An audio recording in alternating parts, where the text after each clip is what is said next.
You're looking at Chicago O'Hare, but don't think of it as just an airport. See it for what it is, a machine.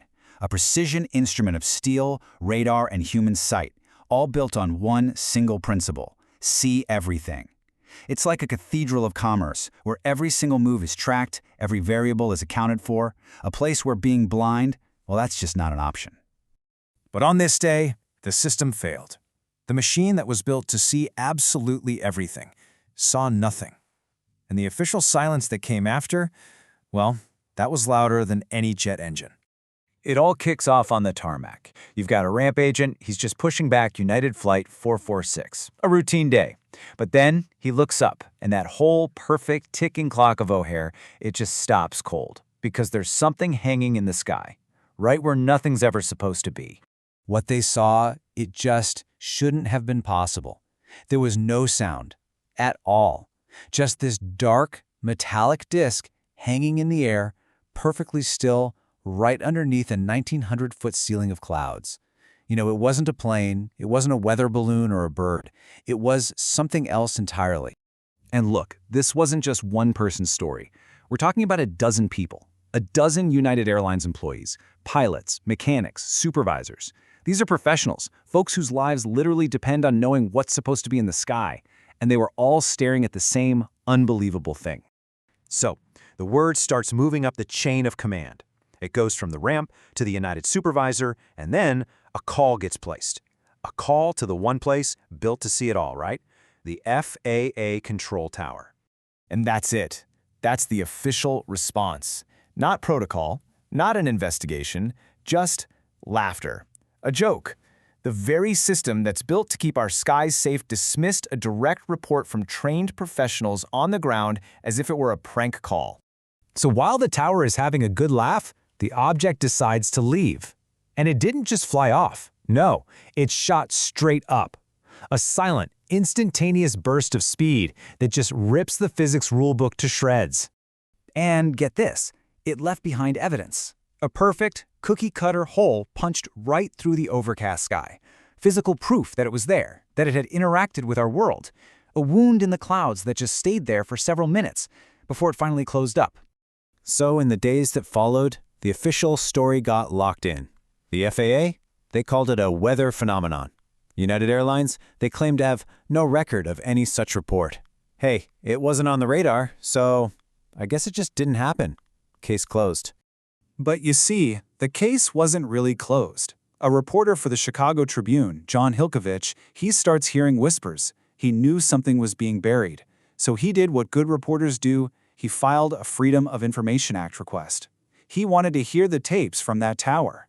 And there it was, plain as day, on tape, proof. The call was made. The official story was a lie. United supervisors did call the tower. The FAA was notified in real time. They knew, and they chose to say absolutely nothing. The official record, it turns out, was a total fabrication. And when the system lies to you, well, you've got to go somewhere else to find the truth. And that's when the scientists got involved. A team at NARCAP, that's the National Aviation Reporting Center on Anomalous Phenomena, led by a former NASA expert, they started their own investigation. See, they didn't deal in laughter or ridicule. They dealt in cold, hard data. And, oh, that data told a story. They actually calculated the energy it would take to punch that hole in the clouds. This number, 9.4 kilojoules per cubic meter, it points to an incredibly focused, powerful burst of energy, something way beyond any technology we know of. The report was 155 pages long, and it was airtight. And its conclusion? Well, it was simple. The object was real, the witnesses were telling the truth, and that official story about a weather phenomenon was scientifically impossible. So you see, this isn't just a story about some weird lights in the sky. This is a story about a deep, dangerous breakdown in aviation safety. It's about a system that has two sets of rules, one for the threats we understand and a totally different one for the threats we don't. Just look at the timeline here. 8 months before this incident, at the very same airport, 2 passenger jets nearly collide on the runway. The National Transportation Safety Board, the NTSB, they launch an immediate, full-blown investigation. And they should have. That's their job. That's the whole reason the NTSB exists. Their mandate is to investigate every single civil aviation incident to make damn sure it never happens again. They took the known danger of human error deadly seriously. And you know what? They found the problem. The probable cause was controller failure. They identified the flaw in the system, and they moved to fix it. That's the system working exactly the way it's supposed to. A known threat is investigated and it's neutralized. But when an unknown object, with capabilities we can't even explain, hovers right over an active gate, a situation that scientists later called a clear and present danger, what was the response? Laughter. Dismissal. The system just refused to even look. And what that does is it creates a culture of silence.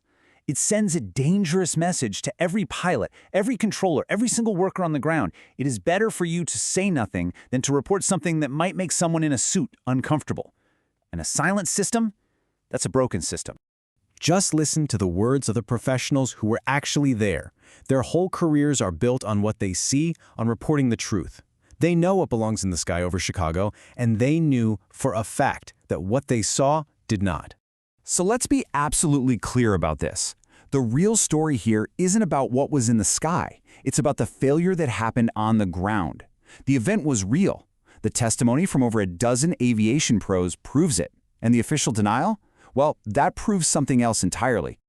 The real question you should be asking yourself isn't about the object. It's not about where it came from or what it might have wanted. No, the real question is about the system itself.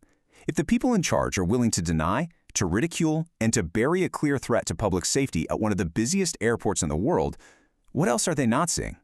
Or, maybe a better question is, what else are they not telling us?